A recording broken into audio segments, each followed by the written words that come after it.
Usman Ali Salman hingga kini masih belum nongol ke publik, di mana keberadaannya.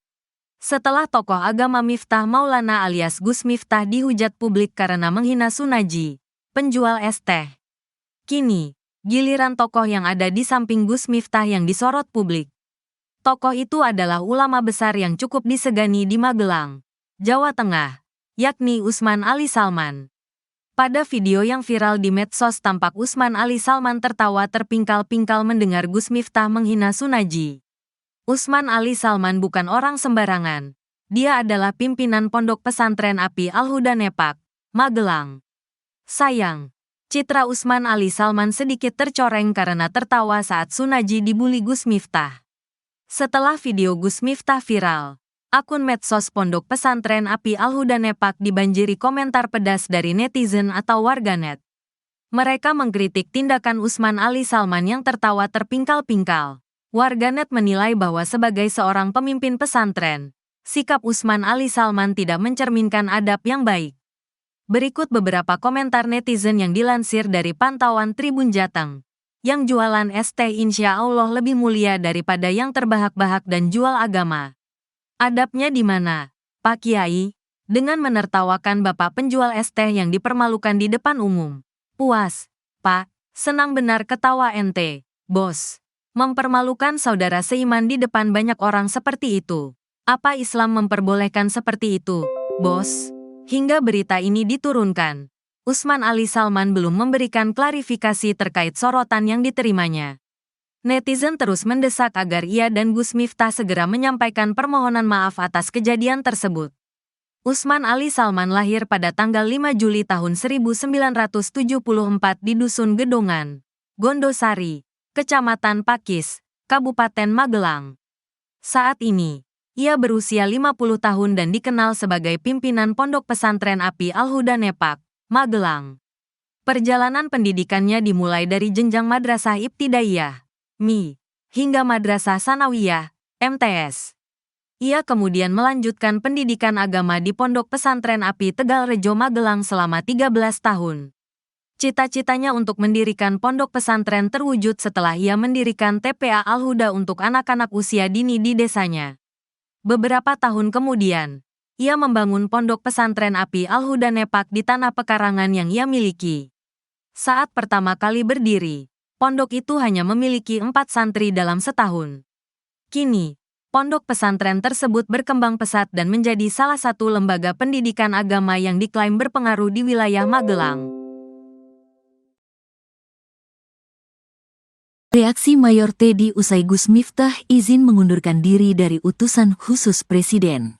Mayor Teddy yang merupakan Sekretaris Kabinet, Seskap, ternyata memiliki peran penting dalam keputusan Gus Miftah. Peran Mayor Teddy diungkap langsung oleh Gus Miftah saat memutuskan mundur sebagai utusan khusus Presiden bidang kerukunan beragama dan pembinaan sarana keagamaan. Keputusan pemilik nama Miftah Maulana Habibur Rahman ini diutarakan di Pondok Pesantren Ora Aji, Dusun Tundan, Purwomartani, Kalasan Sleman, Yogyakarta pada Jumat, tanggal 6 Desember tahun 2024. Dalam pengumumannya, Gus Miftah bercerita keputusannya mengundurkan diri sudah melalui proses diskusi dengan Sekretaris Kabinet Teddy Indrawijaya atau Mayor Teddy. Gus Miftah mengaku berdiskusi dengan Mayor Teddy pada Kamis, tanggal 5 Desember tahun 2024, malam. Dia mengatakan keputusan mundur sebagai utusan khusus Presiden belum diberitahukan pada Presiden Prabowo Subianto. Saya belum komunikasi dengan beliau, Presiden Prabowo Subianto. Tidak ada tekanan siapapun. Saya sudah komunikasi dengan Pak Seskap, kata Gus Miftah. Menurutnya Mayor Teddy memberi jawaban yang tidak menyuruh atau melarang soal mundur sebagai utusan khusus Presiden. Pak Seskap hanya menjawab, keputusan ada di Gus, kembali ke keyakinan dan hati nurani Gus Miftah. Beliau tidak dalam rangka menyuruh atau menolak, kata Gus Miftah. Dia bercerita bahwa jabatan sebagai utusan khusus Presiden ini sudah menjadi perbincangannya dengan istri, Ning Astuti. Miftah bercerita tanggal 16 November tahun 2024 saat sedang di Bali, Ning Astuti mengaku tak nyaman dengan Gus Miftah yang menjabat sebagai utusan khusus Presiden. Tanggal 16 November istri saya sudah menyampaikan ke saya, saya sebenarnya gak nyaman jadi istri Abah sebagai seorang pejabat. Saya lebih nyaman menjadi istri Gus Miftah yang saya kenal di awal. Entah sebagai firasata atau apa, kata Gus Miftah. Keputusannya mundur sebagai utusan khusus Presiden, dirasa sebagai jawaban dari keluhan sang istri. Mungkin ini jawaban dari itu semua, kata Gus Miftah. Gus Miftah memang tengah menjadi pergunjingan di media sosial dan masyarakat. Itu gara-gara ucapannya ke seorang tukang es teh saat acara sholawatan di lapangan Dref Supardi, Sawitan, Kabupaten Magelang, Rabu, tanggal 20 November tahun 2024. Ucapan tersebut kemudian disambut gelak tawa tokoh agama lain yang duduk di samping kanan kiri Gus Miftah seperti Habib Zaidan bin Yahya dan Kiai Haji Usman Ali. Gus Miftah lantas kembali ditegur Seskap Mayor Teddy. Saya juga sudah ditegur oleh Pak Seskap untuk lebih berhati-hati menyampaikan pendapat dan pidato di depan masyarakat luas, kata Gus Miftah. Sampai kemudian Gus Miftah pun membuat video klarifikasi dan mendatangi rumah pedagang es teh Sunaji di Dusun Gesari, Desa Banyusari, Kecamatan Grabak, Kabupaten Magelang.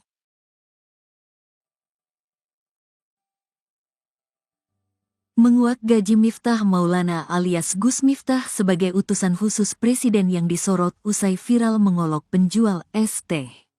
Setelah kejadian tersebut viral di media sosial, banyak netizen yang penasaran dengan besaran gaji utusan khusus Presiden. Diketahui, Presiden Prabowo Subianto melantik Miftah Maulana Habibur Rahman atau yang lebih dikenal sebagai Gus Miftah sebagai utusan khusus Presiden. Ia dilantik pada tanggal 22 Oktober tahun 2024 di Istana Negara, Jakarta. Gus Miftah menjabat sebagai utusan khusus Presiden bidang kerukunan beragama dan pembinaan sarana keagamaan. Lantas berapa gajinya? Mengutip Kompas.com, untuk honor para utusan khusus Presiden disesuaikan dengan Peraturan Presiden, Perpres. Nomor 137 Tahun 2024 tentang Penasihat Khusus Presiden, Utusan Khusus Presiden, Staf Khusus Presiden, dan Staf Khusus Wakil Presiden.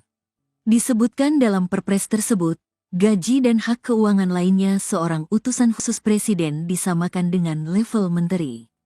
Hak keuangan dan fasilitas lainnya bagi utusan khusus Presiden diberikan setinggi-tingginya setingkat dengan jabatan menteri. Tulis pasal 22 Perpres nomor 137 tahun 2024. Merujuk pada pasal 2 PP nomor 60 tahun 2000 yang mengatur hak keuangan Menteri Kabinet, Menteri Negara mendapatkan gaji pokok sebesar Rp5.040.000 per bulan. Penghasilan menteri dan pejabat setingkat menteri lainnya adalah tunjangan jabatan sesuai dengan keputusan Presiden nomor 68 tahun 2001 sebesar Rp13.608.000 per bulan. Dengan demikian, total gaji pokok dan tunjangan menteri dan pejabat setingkat menteri seperti utusan khusus Presiden bisa mencapai Rp18.648.000 setiap bulannya. Selain itu, pejabat setingkat Menteri Negara juga mendapat fasilitas dana operasional yang bertujuan untuk menunjang kegiatan yang bersifat strategis dan khusus. Pemberian dana operasional Menteri Negara tercantum dalam Peraturan Menteri Keuangan, Permenkeu. Nomor 268, PMK, 05/2014 tentang tata cara pelaksanaan anggaran dana operasional Menteri, Pimpinan Lembaga. Utusan khusus Presiden berhak mendapatkan kendaraan dinas, rumah jabatan, dan pelayanan kesehatan melalui mekanisme jaminan asuransi kesehatan. Mereka juga akan mendapat biaya perjalanan, biaya pemeliharaan rumah dan kendaraan dinas, serta biaya pengobatan, perawatan, dan rehabilitasi.